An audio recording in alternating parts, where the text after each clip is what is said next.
welcome back to a brand new video. This week we're doing a deck check of my red-white Norin Sisters deck. This is a upgraded version of the mono-white Soul Sisters deck, and it has a few notable better matches against some popular decks.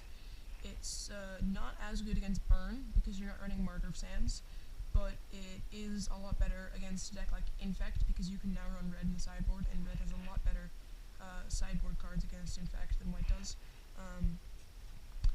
And so starting off with the main board, we are running 4 Soul's Attendants and 4 Soul Wardens. They are identical, aside from the fact that Soul's Attendants trigger is a May trigger, but Soul Warden, you have to gain a life. But whenever another creature enters the battlefield, you gain 1 life. Pretty simple. Then 4 Sarah's Ascendants is just a beatdown creature. It's 1 mana for 1/1 human monk. Human is relevant in this deck. All 3 of these guys are humans. As long as you have 30 or more life, he gets +5/+5 and does flying, and he's just a 1/1 lifelink. Then 4 Champion of the Parishes. I'll put a non-French one on top. Whenever a human enters the battlefield under your control, you can also and this is relevant when you get to Norin. So Norin the Wary is a human warrior. He's 1 red for legendary creature human warrior from Time's Portal. And he's 2/1. Whenever a player casts a spell or a creature attacks, you blink him, so you exile him and then return him to the battlefield under your control at the end of turn. Then you use that to put extra counters on Champion of the Parish and deal more damage off the peripherals and maybe extra tokens from Genesis Corner. Then is 1 red for 1 with haste. Whenever you restore the creature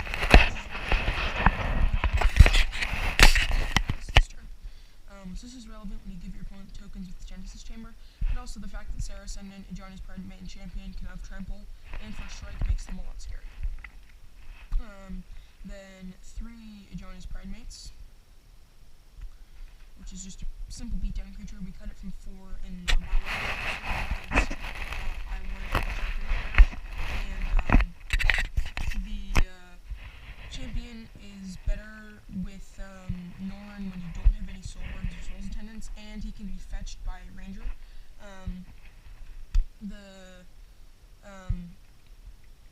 The best part about these 2 cards is that the new card Panharmonicon from Kaldesh doubles Enter the Battlefield triggers on creatures or artifacts.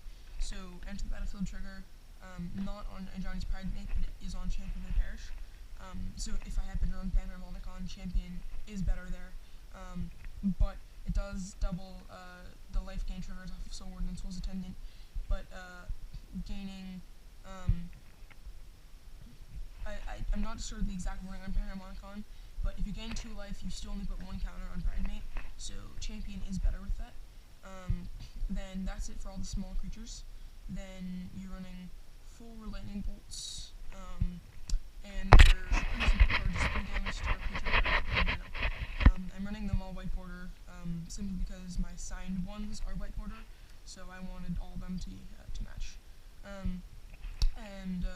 Interesting thing is that I made my Soul Wardens black border now. They were white border before, but that kind of annoyed me. Then 3 Path to Exile. Every white deck in Modern should be running at least 3 Path to Exiles, in my opinion, unless you're like 3 color, in which case, I don't know. Like, even then, still, like, Abzan's running at least 3, I think. And it just exiles a creature, and they search the library for a basic land card and put it into play tapped. It can be used as a really good spell sometimes, but it's basically 99% of the time a removable spell that hits the majority. It's good against the majority of decks. So is Bolt. There are a few instances where Path is better than Bolt.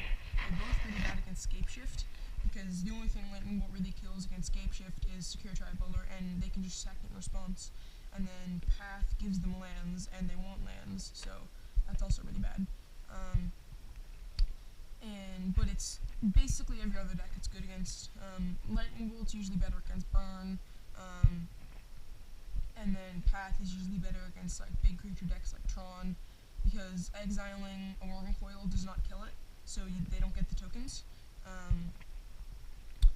And still, both of them are really bad against Emrakul, but if Tron plays Emrakul, you're basically dead anyway, so Perforos God of the Forge. He's Chinese, but he's a 3 mana or 3 red for 6 mana. As long as you go through 2 that is less than 5, which always will be because you can only have 1 norin, you have 2 legionalists and 1 Perforos because he's legendary. That's 4. He's not a creature, so he will never be a creature. And then whenever creature enters the battlefield under your control, he does 2 damage to each opponent. And then paying 3, he pumps your team +1/+0, which is usually never relevant unless you're going for like a fully beatdown strategy. Then Ranger Vios is just 3 mana for a 3/2. When he comes into play, search library for 2 creature cards with CMC 1 or less, which typically will grab you a norin and something else. Although if you're going against Kiki Cord and they have either a Kiki Jiki or a Restoration Angel, and usually a Restoration Angel and an Eternal Witness in play, and then they've returned Kiki or Quarter Call into their hand, then you want to grab 2 Soul Wardens, so, and as long as you have 1 other in play, they can't kill you. Or you'll grab Legion Loyalist if you're playing against a Swarm deck and they have gotten a bunch of tokens off of Genesis Chamber. And also notable with Paraharmonicon is that it's an enter battlefield trigger or comes into play, but that's since been changed. So that does double with Paraharmonicon, which really improves it in this deck, so I most likely will be running it sometime in the sideboard or the main board against like slow decks in the sideboard. And then for Genesis Chamber, whenever a non-token creature comes into play, if it's untapped, that creature's control puts a 1/1 mirror artifact creature token into play. It's kind of weird because mono artifacts. I believe it was up until revised. But so it has the wording of as long as it's untapped, which is what old artifacts, really old artifacts, used to have. It didn't say it on the card, but as long as they were untapped, their ability was on, but if they were tapped, their ability was turned off. Which is, you can see that in the wording with reprinted cards like Winter Orb in Eternal Masters, because they added that to the cards, but the cards still have the same effect. But this card is printed in Darksteel, so it's really new, it's modern legal, obviously, and it still has that wording of being untapped, even though it didn't say it on the old cards, so it's a little strange to have that. Just kind of a random thing. So our mana base is 1 Inspiring Vantage, simply because I pulled an Inspiring Vantage, and it just seemed like a good card to play in the deck, because it's a fast land in red and white. Then 4 Cliff-type Retreats, this one's French. When it's just battlefield, and it's tapped unless you control a mountain or plains, and it taps for a red or a white. Sacred Foundry is a lot worse in this deck because we're not running Arid Mesa because it's like $40 or something stupid right now. And it's mountain plains, and when it enters the battlefield, you can pay 2 life if you don't enter the battlefield tapped, and it taps for a red or a white. And then there's just, I believe, 8 plains, maybe 9 plains, I haven't counted, and 3 mountains. So the game 1 strategy for this deck, going in completely blind against a deck you have no idea what you're playing against, is just put as many creatures into play as possible, and then use Ranger to tutor a Norin, and then get a Genesis Chamber, and kill your opponent either with really good beatdown creatures, or with Perforos' trigger off of Norin, or just swarming them with Genesis Chamber tokens. And the decks that I'd say it's really good against, game 1, this version, again, is worse against Burn, but it doesn't mean it has a horrible Burn matchup, so it's usually pretty good against Burn. Decks like Jund, it's usually pretty good against, because they are really fast, they don't kill you quick enough, before you can get out your engine, and then Liliana the Veil is really bad against us because we have so many small creatures. You can just sack a Genesis Chamber token, and also Abzan has a little bit better of a matchup because Seedrunner can be a problem, considering it has 5 toughness, so you do have to path it, and none of our creatures outright without counters or 30 more life can block it very well. But I have 4 mirror tokens, 1 for untapped on my side, 1 for tapped on my side, and then for my opponent 1 tapped, 1 untapped. I didn't buy these, they just came in the Commander 2016 deck, which I bought to start building my Seedry EDH deck. And then I have 3 Stony Silences, cut down from 4, not because it's a bad card, it's a really, really good card. but I cut down from 4 to make room for the red sideboard card. Then 1 Rest in Peace, which is just good against, so Results is good against, really good against Affinity, usually good against Ad Nauseam, pretty good against Tron, because it shuts on Oblivion Stone, and also some of their land fetch artifacts. And then Rest in Peace is really good against Dredge, and then Abzan and Jund, but that's kind of it. Or Storm, because Past in Flames, all their cards get exiled instead, so Past in Flames becomes completely useless. Sunshock is the red sideboard card. It's 1 on red, it's shock, but it's costs 1 extra in a split second. As long as it's on the stack, players can't cast spells or activate abilities that have mana abilities. So can commit an escape shift because you can kill Secure Tribuilder or Steve with it without them sacking the Tribuilder. And then good against Infect, because Infect usually relies on protection spells, which is what makes it Glistener Elf and Blinded Agent so hard to kill, because they can usually protect it with Finds of Astwood or Pulse's Blessing. But this having split second, meaning they can't cast spells or activate abilities, they can't cast spells to protect it, so it just dies. Usually important to use that on whatever they play first, or Noble Hierarch, but Noble Hierarch's less of a problem. Ghostly Prison, they just can't attack you unless you control phase 2 for each creature attacking you. You can bring it in against the Infect, but it's mostly good against decks like Merfolk, because they only run about like 20 lands or so. And then it's good against sometimes good against Burn, good against Zoo. It's better against Naya Burn than Boros Burn or Maul Burn, because Naya Burn runs more creatures than, or attacking creatures than those other 2 decks do. And then bring it in against, like token decks, or bring it in against Kiki Cord, because they can't infinite combo kill you. Don't bring it against Angel Cord, because Angel Cord just tries to gain infinite life, and we can't stop that. Suppression Field, activated abilities cost 2 more to play unless they're mana abilities. Good against any deck using activated abilities. Again, good against Merfolk, because Aether Vial.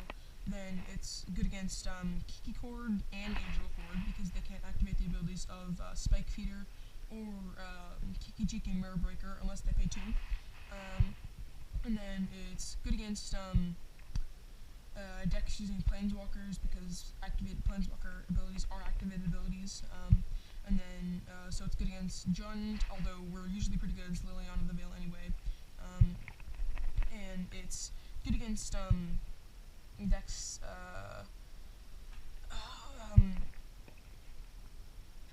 what am I thinking of? Oh right, yeah, it's good against decks that try and like crack artifacts to make mana and stuff. Like Eggs isn't very popular, but it's good against Ad Nauseam, because they try and use like Lotus Petal or Lotus Bloom or whatever it's called, to like just get free black lotuses. But this makes it so that I have to pay mana to activate that. Then Thalia, Guardian of Thraben is just the like end-all card that's the most versatile card out of the entire sideboard, because it's non-creature spells cost more mana to cast. It is notable that it does make Path cost 2, and it does make Bolt cost 2, but that's usually not a problem, because it just makes Bolt Lightning Strike and just makes Path like some weird version of Journey to Nowhere. And that's not horrible. You can work around that. But usually, again, the decks that it's specifically designed to be good against is mostly Storm, and then also decks that want to just cast a bunch of cards that do more than they should for their mana cost, like Storm, and then also decks like Ad Nauseam, and then kind of sort of good against like Affinity. Because artifacts cost 1 to cast, but not really. Like, all it does is just make Mox Opal cost 1, which is fine, because they can still cast it anyway. But mostly for the Storm matchup. And then lastly we have Core Firewalker, although the foil one might not show up so well on camera. It's just double white for a 2/2 pro red. Never play a cast a red spell, you make gain 1 life. It's in here instead of Boreac Champion, red spell, and protection from black would die to, this